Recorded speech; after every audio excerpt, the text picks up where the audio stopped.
Yaorana, Yaorana et Maëva, j'espère que vous allez bien. J'avais ce message très fort des guides depuis ce matin de faire un direct. Alors, comme je ne sais pas trop comment ça se passe sur YouTube, j'ai commencé à regarder, je dois faire des paramètres. Bref, ça devrait arriver demain. Bon, en même temps, le but c'était de vraiment commencer demain et de vous l'annoncer aujourd'hui. Le message, donc, il va avec la pleine lune, ce qui va me permettre d'en parler un petit peu pour cet enregistrement. Après, aujourd'hui, je vais le faire vraiment dans le flow, sans couper, sans être dans l'interaction que j'aime bien faire et que vous aimez bien faire. Tout simplement parce que il fait chaud. Et aussi parce que je me suis aperçue que quand je coupe, il y a beaucoup d'idées qui se mettent en place. Et j'ai quand même tendance à faire des enregistrements de 50 minutes à 1 heure. Et c'était mon intention. Mais rétrospectivement, je trouve que ça va, c'est encore un peu trop long. Je suis encore dans l'entre-deux. Surtout que je ne suis pas encore satisfaite de l'enregistrement, donc au sens le son. Donc ça, normalement, ça vient cette semaine. Dès que j'aurai mon micro, j'espère être mieux calée en termes de, pas de professionnel de l'image. Je reste quand même une professionnelle de la com. Donc c'est peut-être la vierge qui parle en moi. Mais voilà. Bon, du coup, je fais une petite coupure. Comme ça va rythmer quand même.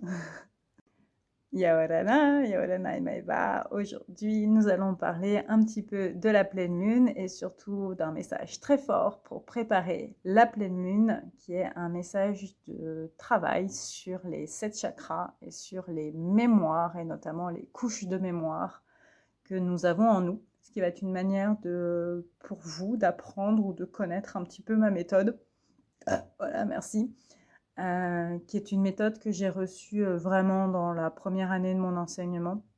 C'est la méthode de la pyramide. Et en fait, on y va couche par couche.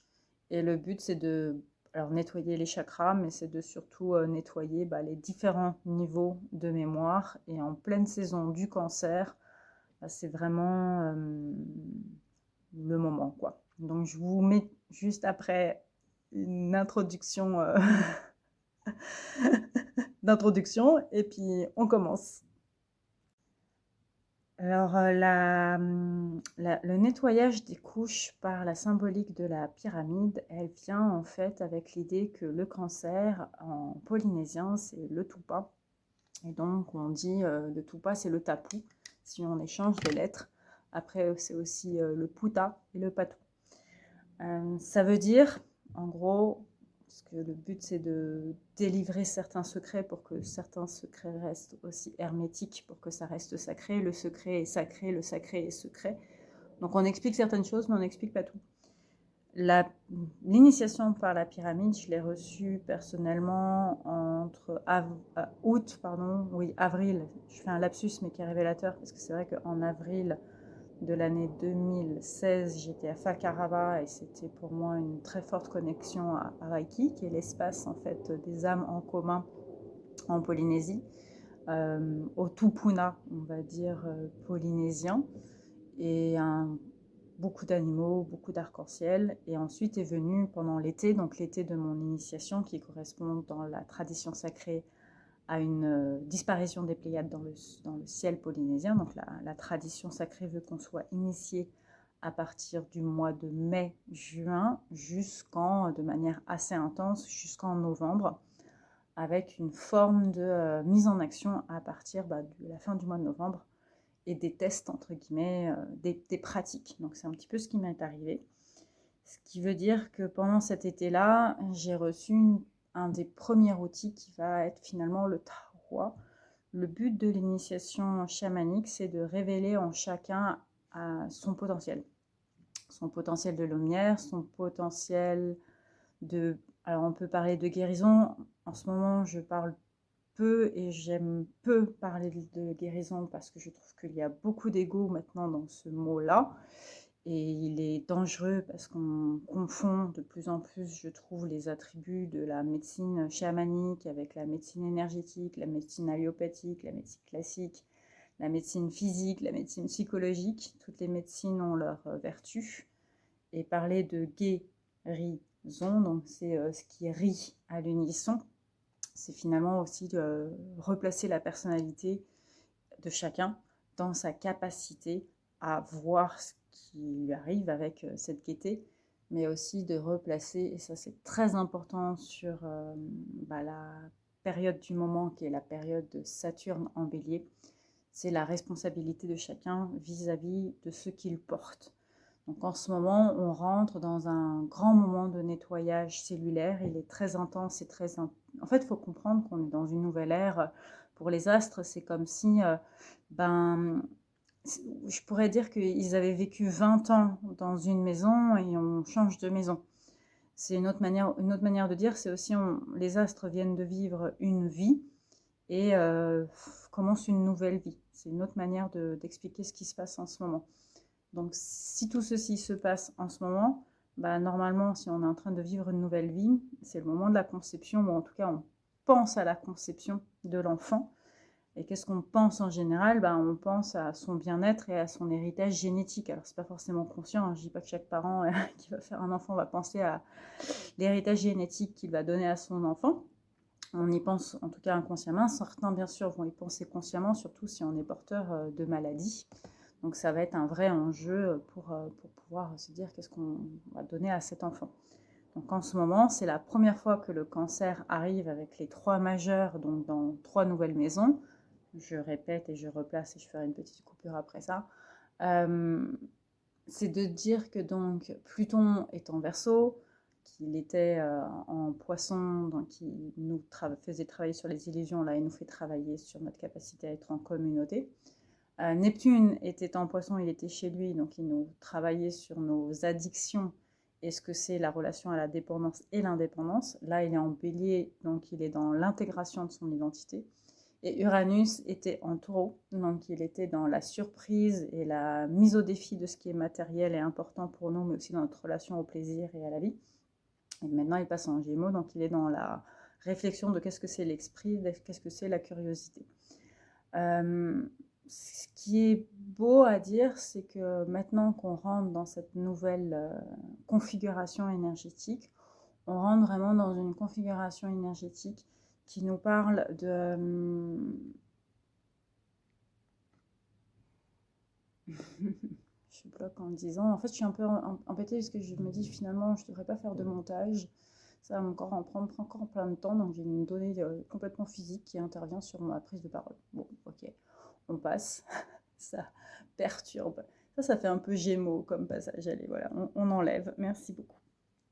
Ce qui est fort, c'est de dire que là, on rentre pour la première fois dans le Cancer. Et le Cancer, c'est le maître donc du sacré, le maître du secret. C'est le crabe aux pinces d'or. C'est celui qui protège l'abondance de sa famille, mais aussi l'abondance de la terre, l'abondance du sable, parce que le crabe, il est un artisan du sable, donc il est un artisan du temps, un artisan de l'alchimie. Et donc nous sommes dans une société où nous avons choisi de nommer une des maladies les plus importantes en ce moment, qui est devenue assez, on va dire, habituelle, le cancer. Et le cancer, c'est le fait de la multiplication des cellules, et des cellules endommagées, des cellules venimeuses, on va dire ça comme ça, ou en tout cas porteuses d'ombre, qui vont proliférer dans notre corps et anesthésier, endormir des cellules, empêcher le fonctionnement de nos cellules. Bon, ça c'est une explication énergétique. Si vous voulez une explication du cancer par un oncologue, je vous encourage à aller voir un oncologue. C'est pas la même, on n'est pas sur le même plan. Ce qui se passe en ce moment, et le message qui est fort, c'est donc le cancer a commence en ce moment, au moment où j'enregistre son énergie, puisque c'est une énergie qui commence entre le 21 et le 22 juin. Alors c'est une anecdote importante nous, dans notre famille, parce que ma sœur, on a toujours dit qu'elle est Gémeaux, mais en fait dans les faits elle est Cancer, et elle est née vers 17h, ma sœur, pareil dans des conditions, pareil que moi j'ai envie de dire, assez dramatiques. Elle a failli mourir et ma mère a failli mourir, donc elle a été extirpée, quoi. Elle a été sortie en urgence. Et c'est fou parce que j'attendais un petit peu le moment pour enregistrer cette vidéo en espérant passer en direct. Et là ressurgit cette mémoire de qu'est-ce que c'est la naissance, qu'est-ce que c'est la conception, qu'est-ce que c'est l'arrivée dans le monde. Ce qui se passe là pendant les 5 prochains jours, d'accord. Alors les 5 à 7 prochains jours, c'est très important d'être clair sur les mots. Pour moi, il y en a vraiment 7, voire 11, mais il y en a 5, puisque le 5, c'est la dimension du changement. Et nous arrivons donc dans une ère où le cancer prend la parole pour la première fois depuis que ces 3 majeurs ont changé de maison. Et donc la question, c'est quelle couleur il donne à nos mémoires et surtout à notre capacité à nettoyer nos mémoires. Donc ça, on va en faire une capsule à part. La capacité à nettoyer nos mémoires, c'est la capacité à comprendre le monde. La mémoire, mai, donc le mois de mai, le mois de Marie, mais c'est ce qui m'appartient, moi, donc à moi, ce qui m'appartient à moi, les mémoires, hein. Mais war, c'est voir, c'est oír, hein, oír en espagnol, war le baptême, war le loir, ce qui sommeille, mémoire, moire, il y a l'idée de mourir aussi dedans, de moire, ouais, je me mouve, je me bouge. Mémoire, mémosis, hein, si on est sur la racine pour le coup latine et grecque, c'est l'idée du souvenir, c'est l'idée de ce qui est ancré dans la ligne du temps. C'est pour moi les muses, Clio apparaît quand je vous dis ça, donc la muse de l'histoire. C'est la capacité que l'humanité a à raconter sa propre histoire depuis des millénaires et comment elle raconte cette histoire. Quand on rentre dans la pyramide sacrée d'initiation, donc de Khéops, qui est là l'outil aujourd'hui sur Terre, qui reste l'outil d'initiation sacrée. Il y en a plusieurs, mais on va dire que c'est un des plus anciens et un des plus parfaits en termes d'arithmétique et de mathématiques. Et du coup, un des plus, je trouve, évidents dans l'enseignement initiatique. Il y a plein d'autres temples qui initient. Pour moi, c'est vrai que Khéops, il me paraît comme celui qui est le plus intéressant et le plus révélateur dans notre cosmogonie actuelle, du fait de sa position géographique. Il est positionné quand même sur la Terre-Feu, la Terre du vortex masculin, et il a été fait, alors ça reste un mystère, mais en tout cas, il a une de ses symboliques dans son histoire, ce temple. Cette pyramide a une symbolique dans son histoire qui nous dit qu'elle aurait été construite à l'ère du lion. Alors, il y a plein de théories sur quand Khéops aurait été construite. Là, l'idée, c'est de se dire que si on prend ce que l'on vit en ce moment au niveau des énergies, Khéops a été construite avec le lion, avec le sphinx qui est fait avant, et l'énigme du sphinx aussi, hein. La clé, c'est l'homme, et le sphinx est donc la clé de la mémoire qui se joue en ce moment, puisque en miroir, nous sommes en train de rentrer dans l'ère du Verseau. Bon, en tout cas, on s'y prépare. Parce que la grosse question, c'est est-ce que ça a lieu maintenant, dans 200 ans ou dans 500 ans? Ça dépend vraiment du calcul de la précession des équinoxes. La mémoire que nous enseigne le temple de Khéops, le temple, je dirais la pyramide tout simplement, parce qu'il y a plein de pyramides dans le monde entier qui vont avoir cette même symbolique. Et moi, la première pyramide qui m'a vraiment accueillie de manière physique, c'est la pyramide de Moorea, qui est considérée comme le vortex féminin de la Terre. Et on y voit plusieurs pyramides qui sont en lien direct avec Gizeh, avec Khéops. Et c'est vraiment de se dire que quand on rentre à l'intérieur de la pyramide, on rentre dans la nuit noire de l'ego, on rentre dans la nuit noire de nos propres couches. La première couche, c'est la couche de l'ego. Donc c'est le moment où je vais un petit peu regarder, parce qu'on me le dit, ce qui se passe au niveau de l'ego pour... ouais, d'accord, ok, j'ai compris. Nickel. Ça va pulser, dis donc. Pourquoi je marre en regardant la carte de la Lune que j'ai... on me dit de vous la montrer. Donc je vais faire une petite coupure et je vais vous la montrer. Donc voici la carte de la pleine lune du 29-30 juin 2026. Alors 29 parce que Greenwich elle a lieu à 23h56, jusqu'avant que Cendrillon embrasse le prince et se change en citrouille. Ah non, c'est son carrosse qui change en citrouille. Heure française, heure marocaine, ouais, c'est ça, Mariou, elle a lieu à 1h56. Ce qui est intéressant, si on ne connaît pas du tout les thèmes astraux et la manière de lire un thème astral, on voit que c'est une pleine lune parce qu'on a le même degré 8, vous voyez, qui se font miroir avec le symbole de la lune et le symbole du soleil qui se font miroir. Donc c'est comme ça qu'on sait que c'est une pleine lune. Là, ce qui est fort, c'est que c'est une pleine lune qui est en axe du Cancer. J'arrête pas de vous parler du Cancer, mais vraiment alignée à son axe, on va dire, en opposition et en complémentarité, qui est le Capricorne. Donc vraiment, on nous parle, pour moi, de quelque chose de très fort que le Cancer veut nous dire et veut mettre en lumière, notamment sur le masculin. Je vous ai beaucoup parlé de Khéops, de l'axe masculin, et ça va être représenté par cette maison 10 que le patriarche Capricorne va nous passer. Par contre, par rapport à la notion de on nettoie l'ego, c'est pas du tout là que ça se passe ici. Ça se passe pour moi dans l'ascendant. Quand j'ai vu ça, j'ai fait ah ouais, je comprends pourquoi ça va pulser au niveau de l'ego et pourquoi on a une capacité en ce moment à nettoyer l'ego dans les énergies. Ce qui est beau et ce qui est fort, c'est de se dire que notre Cancer, en fait, il est un peu en entre-deux. Alors, il est bien sûr dans sa maison, hein, on va dire, il est dans sa constellation, il est chez lui, mais il est divisé, vous voyez, par le bas du ciel, ce qu'on appelle le fond de ciel, et en face de lui, il y a ce milieu ciel, donc cette grande sagesse qui s'ouvre à lui.